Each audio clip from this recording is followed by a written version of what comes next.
Welcome back to the Perpetual Wealth Podcast, a show for clients of Paradigm Life.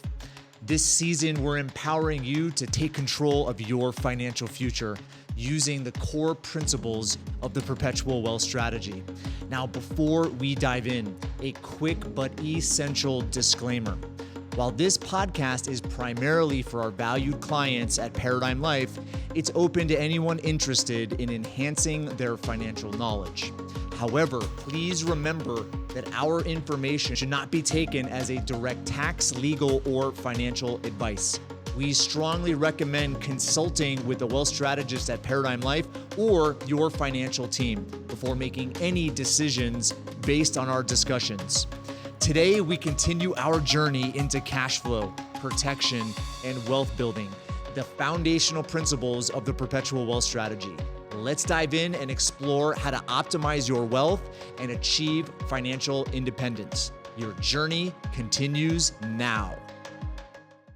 So for the better part of 10 years, actually I think it was 10 years, I had the opportunity to be a faculty member on this investment cruise. So we went on tons of cruises all over the Caribbean mostly. And for about 6 of those years, Robert Kiyosaki, author of Rich Dad Poor Dad, was a faculty member as well. And he held these like study groups like late at night. And it was limited to a certain number of people. So not everybody that was on this investment cruise was able to go. But he had very strict rules. And if you didn't follow the rules, he would ream you, like light you up. And it was actually pretty entertaining. But I remember distinctly when we did a study group and we talked about the hierarchy of needs, right? And he, for whatever reason, was talking about Maslow's hierarchy of needs, which starts as physiological needs and safety needs and relationship needs and self-esteem needs and then self-actualization needs. And I remember distinctly because previous to that cruise, there's a guy I love, Cameron Herold. I've interviewed him a couple times on the Wealth Standard podcast, and he was talking about the hierarchy of needs. But then Tom Wheelwright was also on this investment cruise, and Tom has an amazing philosophy when it comes to investment, right? Which is risk is in the investor, not the investment. Yeah. And in order to reduce risk, okay, you have to increase control. And in order to increase control, you have to increase education, financial education. So that's where it all came together. I'm like, hierarchy of wealth, right? Here's a way in which you can essentially take our training as financial advisors, right, which I would say is still heavily influenced in the typical financial world by modern portfolio theory, which is essentially a balance of risk assets and non-risk assets, safer assets. So all of this came together, and we essentially discovered a way in which we can model risk as a function of external risk and control, right? Because Warren Buffett, incredible investor, right, has a level of education and knowledge that the typical retail investor does not have, which minimizes the risk associated with his decisions. Right. Okay. And obviously he's an investor. Okay. So the risk is there, or the lack of risk is there based on control and education. So we've essentially used this hierarchy of wealth over the last almost 10 years, right, to essentially help clients to understand all the different assets they have, whether it's equity in their house, equity in their business, their cash assets, their high risk assets, their real estate assets, how to essentially have a snapshot and show you essentially within a 4-tier hierarchy, the level of risk you are taking and the return you are getting. And this is what's important, right? It's not necessarily a return of one investment. It's the aggregate return. It is. Right? It's the overall return that associated with, so it's a return on wealth as opposed to just a return on a specific investment. Yep. I like that. I like that thinking a lot, because most of us get pigeonholed into looking at a single investment and how well that did. And we kind of make this assumption that that's all of our money. It's our benchmark return for all of our investments. If I can do that with one investment, all of my money and all of my wealth should be doing that same thing, or can be doing that same thing. And it's just not the case. There is a hierarchy to the level of return that can happen at different risk levels. And so isn't there this mantra out there that we're all familiar with, that high risk equals high return? Is that true? it kind of doesn't make sense, because it's like, what is risk? Risk is the probability of loss. So the higher the probability of loss, the higher the reward or the higher the gain. So it's kind of like conflicting. Really? It's kind of conflicting. I know it's confusing because something just feels off. We've bought into it hook, line, and sinker for the most part as a society, that they are equal, but in reality, they're exact opposites. High risk is the high probability of loss with a low probability of getting a high return. And so when you put it in its proper, full context of truth, it's like, well, yeah, that makes more sense. I can take high risk and have a low probability of getting a high return, but if that's the case, if it's a low probability, what percentage of my wealth am I actually going to put toward that type of investment? Yep. And that's the question we want you guys to be asking, is really, what's the proper allocation to that type of risk as opposed to other types of risk? I think once you visualize that, and now we have as part of WealthView 360, as part of this technology platform for clients, we have a digital hierarchy of wealth. So you can have all of your assets essentially inside the hierarchy of wealth. So you can visualize how much risk you are taking as a function of the return that you're getting. But what it also does is it identifies the area where you can look for opportunities, right, to get better returns for less risk, or to increase your education and specifically financial education, so that you can increase control and ultimately minimize risk. Absolutely. So it's part of our educational platform is to help create these visual representations of your financial life, so that as you seek opportunity to invest, you can do so in a way that you're more likely to be successful. Right? So we've talked about cash flow in other episodes. We've talked about the value of protection in other episodes. Here's the application of those two combined together. We have to have surplus cash flow to create a wealth pool from which to make investment. But we also need to have the level of protection that our basic uncertainties are covered, so we have peace of mind, kind of like the brakes in a car that just are there, so we know we can actually hit the throttle on that vehicle and go 80 plus miles an hour on the freeway sometimes, and know we can stop. So when we're talking about wealth creation, and we use the hierarchy of wealth to measure that risk, it's a balancing act of where within the tiers we are currently capable of taking on risks. And most of us, we're storing a bunch of money. We're just practicing the skill of storing money in tier one and getting really used to having lots of cash on hand, so we know what that feels like to have surplus, and we don't feel like we always have to have it invested. And then we can be more judicious and thoughtful about the education we take on. So listening to these podcasts is a part of that. Going to some trainings that might be out there, reading books on these topics will help you become more educated, so that you can recognize risks that are within the investment opportunities that are coming to you or that you might be seeking out. That puts you in tier two, looking at your employment, looking at your business ownership, looking at possibly other assets that you own and control directly. And then these tier three and tier four investments on the hierarchy are where the most risk exists and where there's the most sexy commentary. And because it's so interesting to see 12, 18, 30% returns as possibilities, again, possibility, not likely, but possibly, it's like, well, I want to be a part of that. And too often we aren't as scrupulous. And you and I have both seen, and even in our own lives, seen mistakes happen that are pretty devastating financially. I've seen really smart, intelligent, good investors just make poor decisions when it comes to risk, right? And we've had great conversations, and I think on the podcast that are a part of the Paradigm ecosystem, we've really talked about risk being something that's natural, right? We have this, I would say, propensity for uncertainty. Okay, like if everything was calculated and certain, life would be stupidly boring. Yeah. Right. So the idea of like novelty and excitement. So when you look at, I would say one of these, it's amazing. I remember, probably the 2013, 14, 15 era, right, where there's this like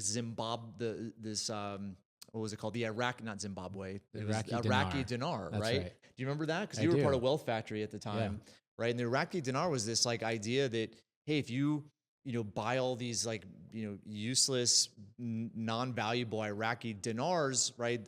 Once, U.S. government takes over, they're going to reset it and your returns are going to go through the roof, right? So there's like narrative around it that really smart people were just pouring so much money into this thing. And that was one instance. I remember, even before that, like 7 days, there was like this 7 Daily Pro, this kind of Ponzi scheme like that happened. Doubling every day, Doubling right? every day or whatever. And now obviously crypto is fills this void. And I think there's, relevance to blockchain, but I think like the euphoria around crypto really created this very similar sentiment. So let's not talk about the specific vehicles themselves, but let's talk about, what is compelling, about those investments. Why do people, feel that euphoria associated with, something that could potentially earn that type of return? It's kind of a fascinating conversation because everything we come back to when it comes to money is really behavioral. It's what we were trained to do from the time we've grown up. And so I've been almost 42 years in the United States, growing up here with wealth and prosperity all around me, all the potential for a future that whatever I want, I could create. But it wasn't until I was involved in personal finance that I started to ask the questions, well, why are things the way they are today? And I was willing to look back a generation and then another generation. I looked back 100 years and I went, oh, Federal Reserve came to be in 1913. Tax system came into be. Great Depression took place, so that shifted mindsets. Wars took place. In the early mid-70s, we lost the gold standard, and there was a lot of hyperinflation happening then. So the era I grew up in the early 80s, was an outcropping of the mindset of just a few years prior when my parents were coming of age and having babies and starting their family and trying to live through the hyperinflationary period then. So when you look back a few years, you can start to see why we behave the way we do. There's this funny example that many of you may have heard, I'm not sure, but imagine you are at a family gathering, Thanksgiving, and you're sitting there preparing the meal, and you ask your mom, hey, why do we do this the way we do? Why do we cut the end off the ham? This may not be your actual household, but just imagine you've got this ham and it's tradition in your family that you cut off one end of the ham before you cook it. And you ask your mom, why do we do that? She's like, I really don't know. Why don't we ask grandma? And grandma says, I have no idea why you guys do that. But when we were having family dinner, we had a pot that was too small. So we had to cut off the end of the ham to fit it in the pot so we could cook the thing. And so often that's what's happening in our financial behavior. We're just following a tradition that doesn't necessarily match with what's the current status quo, but that's old hat. That's things that used to be successful that in today's world aren't as successful or aren't as helpful. That if we'll take a look at the old traditions, we can ask ourselves, is that serving me today? Is that still true today? So questions are so powerful. Is it possible that the most successful investors are those that best understand and mitigate risk? Is that possible? Or is it the ones who take the most risk? That's an interesting question, don't you think? I do. I think it's a question that, I feel would result in why do we cut the end off the ham, right? So from a risk standpoint, why do people, why is our society, why did we buy into this whole high risk equals high reward, or taking, putting families' life savings into this speculative investment that ultimately loses everything? What compels that behavior? Yeah. So I love the question you're bringing back to us, because behavioral patterns tell us that we want something better in life. Everything we do is because we believe it will create something better for us in the future. So if we are willing to take on this speculative investment, it must mean that there's a greater possibility for taking the family trip. Maybe it's getting out of the work that you don't enjoy very much into something different. Maybe it's giving to somebody that you care about and needing to pay a big medical bill. So you've got to transition. And so you're hoping that this sort of lottery mentality, if I put my money in this speculative thing, I might become a crypto billionaire. And if I do that, then I can relax. I can let go of the stress, literally pull it off your body. And it's like, oh, there's that possibility of relief. Drives us to sometimes make bad decisions, even though it's the most risky thing we can do. So it's kind of the something for nothing mentality. Yeah. I feel sometimes that, our progressive society has afforded so much abundance, right? And with that, there's less and less risk. There's less and less uncertainty, even though it exists. Yeah. Right. But I would say that uncertainty principle, it's a human need, right? Tony Robbins talks a lot about, the 6 human needs, right? You have certainty, uncertainty, significance, love, growth, and contribution. this idea of certainty, we want certainty in some elements of life. Yep. But we don't want it all to be certain. We want uncertainty. We want excitement. We want novelty. We want the unknown. We want that feeling of like, ooh, if I do this and I can get this potential like windfall, like you were saying before, where I don't have to have this stress and so forth and so on. I think that's the lottery effect, as a component of it. But I also think investments come into play there. And ultimately what happens is, people do not have control. They do not have influence. They do not have expertise. And so they put they put the money they created in the hands of someone else that didn't create it, and delegated the responsibility of, growing it, controlling it, and being responsible for it. And I'm not saying it doesn't always end up as a catastrophe or a Ponzi scheme or the bottom falls out. At the same time, history shows that is typically what happens, and ultimately creates the opposite of what was intended. Yep. It becomes very devastating. We've seen over and over again qualified plan owners, our clients who have 401k and IRA money. During the past couple of years, during the pandemic, we've seen a 50% loss and sometimes 70% loss. Not necessarily loss. That's the mindset that we have, is that it's loss, but it's just a reduced valuation at that point in time. So the language we use matters. I've got a temporary reduction in the value of my assets. If we don't need it today, it's not that big a deal, but it's still emotionally distressing to see the dollar value of our investments come down, and it feels out of control. And because it's out of control, it feels scary. And if it's scary, then maybe we're moving towards some form of death or despair. And our brains literally do that. It's kind of surprising when we look at not the psychology, but the neurology and all those who've studied neuroscience. Mm-hmm. We start to recognize this old function of our brain to protect us is still very, very real, even though we have the frontal cortex that allows us to think and reason much more than we needed to back when life was more subsistence oriented. Yep.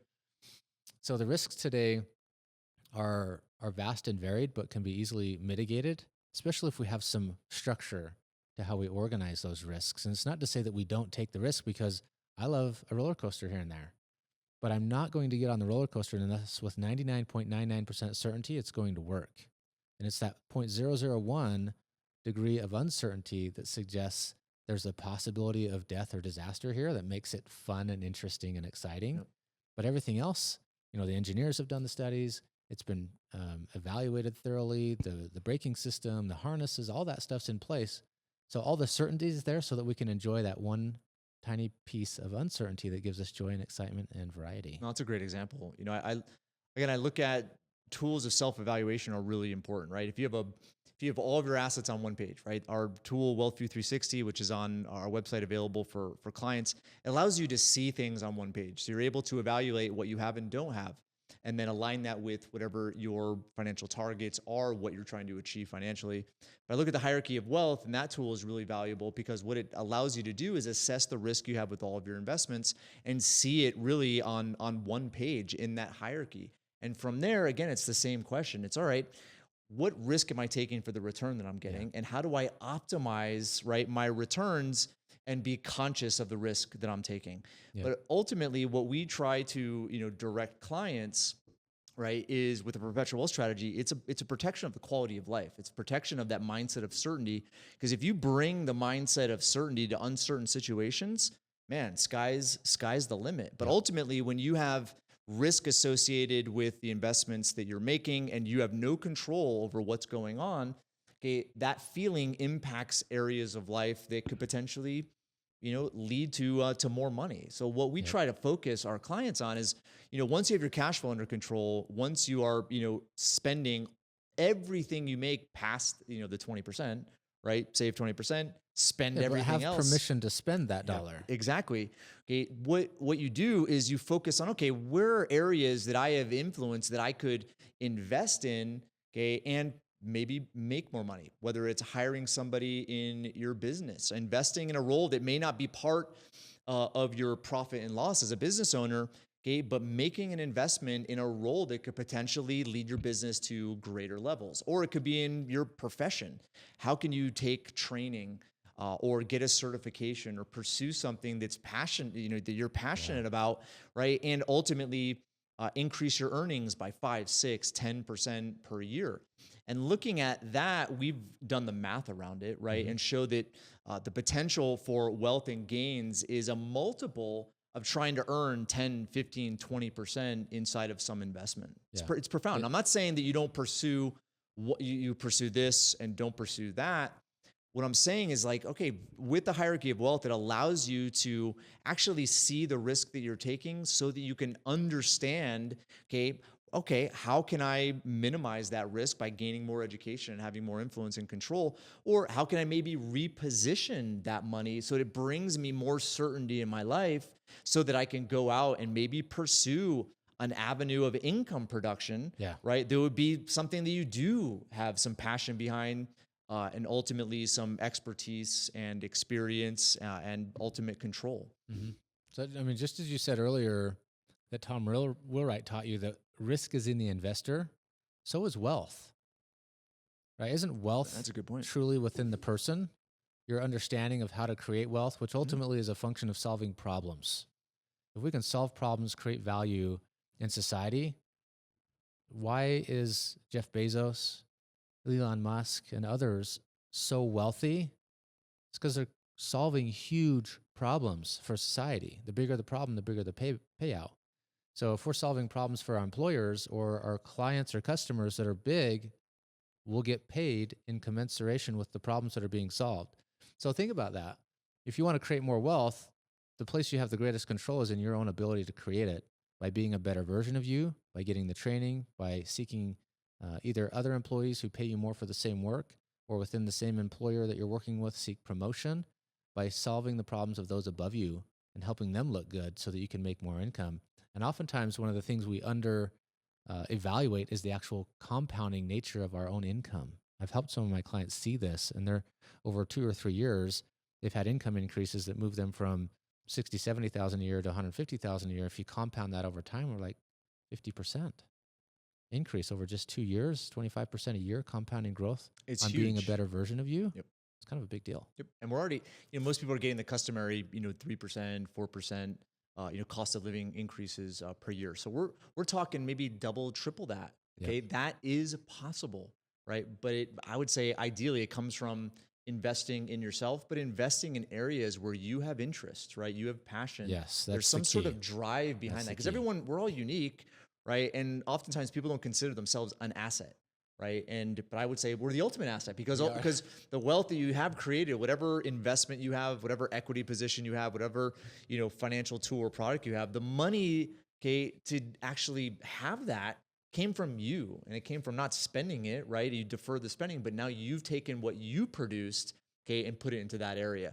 But looking at your capacity to produce income, it's infinite. Yeah, that's tier 2 on the hierarchy. Yeah. All right. So as you go through this self-evaluation tool, getting your financial data into WealthView 360, then having that populate this hierarchy of wealth, you can start to see where the biggest sections are and where you're being most effective, where the highest risks are being, so then you can make those adjustments and get better positioned so that the peace of mind is there, so that you can take advantage of those opportunities. And for many of you, I think it will likely be shifting the work that you do within the employment that you have from one employer to another, and just having the confidence to do that without feeling stuck by having money stuck in a 401k that you can't live on. Like, for example, if you are willing to slow down your funding or even stop funding some of these plans that are taking away liquidity and diminishing the cash flows that we've talked about, we've got to have that net positive cash flow. We don't have money that's easily accessible and liquid. Then it's harder to make those decisions, because what if that next employer doesn't quite work out the way we thought it would? What if it takes longer to get the new job? What if my health changes during that time period and I need to pay other medical bills? Well, now you've got cash sitting in the bank you can deal with, as opposed to it all being locked away. So liquidity is a big deal. Having the protection associated with cash in the bank allows for you to make these investment decisions about yourself. Back to self-love, back to self-acknowledgement. If you respect yourself, you're going to respect money. And if you respect your money, then you'll have more of it available to make these decisions. So I'm a big believer, as you said, we are our best and most important asset. That's tier 2. and recycling money between tier 1 and tier 2, storing it in tier 1 so that then perhaps we've kind of reached the peak of our earning capacity at some point, either in our businesses or in our employment.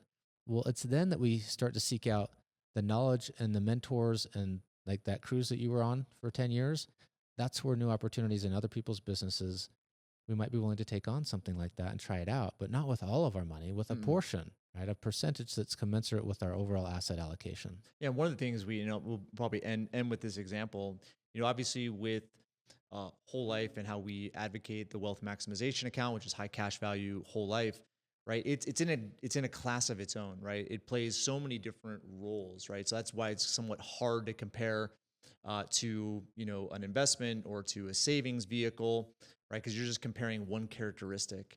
And so I look at the hierarchy of wealth, and the reason why we consider whole life and specifically the cash value as a tier 1 asset is because of all the roles that it plays. Okay. But also it possesses a degree of certainty that's, can't be matched. It's unparalleled for the return that you're getting. And then I look at one of the components, right, or benefits, which is being able to have a guaranteed policy loan against that cash value, right? That essentially could be a funding mechanism for that personal or professional development. But what's amazing is the loan, okay, it's a low interest loan, but it creates the accountability associated with actually taking money, making an investment, and then replenishing where the money came from, as opposed to spending or consuming it. Yeah. So it's one of those ideas, like, again, it's a strategy. We're kind of talking high level about these fundamental principles of the perpetual wealth strategy and not really talking about strategy, but that kind of gives you an idea of like the potential for using this specific vehicle to invest in yourself and potentially other assets too that you have influence and control over. Yep. Okay, Wade, this is a good one, right? Hierarchy of wealth. Again, it's one of those just self-evaluation. I think when you see where your assets are in one centralized place, it allows you to observe things differently, right? I've had so many clients that they have assets here, they have an account here, they have an account, and it's all organized on like a spreadsheet, right? Which is sometimes difficult to understand or interpret. But this is at least I would say a framework where you can put your assets in a digital, very protected space, and essentially see the risk that you're taking for the returns that you're getting, and ultimately help you evaluate some of the opportunities you have to get better returns for less risk, or maybe to take less risk and I would say invest in a mindset of certainty so that you can actually operate at a higher level and produce more value for the world. Yeah. It seems as though we're missing one component of evaluating investment returns, and that is what's called the blended return. Looking at the overall return among all the assets in the different risk classifications and not pigeonholing it to just one particular asset that has produced a higher return than others. If we look at the blended return, it's like, okay, overall, am I getting at least X amount? And oftentimes we're looking at 6 to 8% as a net return after costs, after taxes, and evaluating the risk associated with getting that return. My observation when I was in my undergraduate work and I had an adjunct professor who was he was raising a fund of $50 million. And he would tell us these stories of going to larger corporations, and they had about 5 to 10% of their total assets that they could put into these other funds that were of higher risk, but also of higher potential return. But it wasn't all of their money. It was literally only 5 to 10%. And so when we put together the hierarchy of wealth, it's literally based on what's happening among the wealthiest organizations and the most well-run organizations. Yeah, that's where tier 1 came from, right? Tier 1 is a measurement of capital that banks have, right? But also in that 5 to 10% range, right? It's the healthy area to seek out asymmetric risk reward, right? Meaning you're not taking much risk as far as your overall wealth, but there's a potential for higher reward there. But if in the event that it doesn't pay out and it doesn't reward, okay, you still have 90 to 95% of your wealth protected. Exactly. Yep. And so a couple of key questions, maybe 3. What's the upside of the opportunity? What's the downside? And then can I live with that downside? If you can evaluate your opportunity based on those 3 questions, that's why small percentages, I can live with the downside of a 5 to 10% of $100,000. That's only $5,000 to $10,000. I can deal with that loss for the upside of maybe making $10,000 on top of that, doubling my income doubling my asset base. And that alone, if you look at the overall blended return, supports why we're willing to take smaller returns with safer money, because that higher return with a small percentage can have a much bigger overall effect on the overall portfolio. Very valid point. Okay, Hierarchy of Wealth. This is a tool that's available to clients of Paradigm Life. Go head over to paradigmlife.net, and you'll see a link there to sign up if you don't have an account already. If you do, these are newer tools that are available to you. So go register. There's no cost to Paradigm Life clients. If you're not a client of Paradigm Life, you can schedule a consultation with one of our wealth strategists and get introduced to our strategies, the Perpetual Wealth strategy specifically, and see if there's a fit. So go head over to paradigmlife.net today.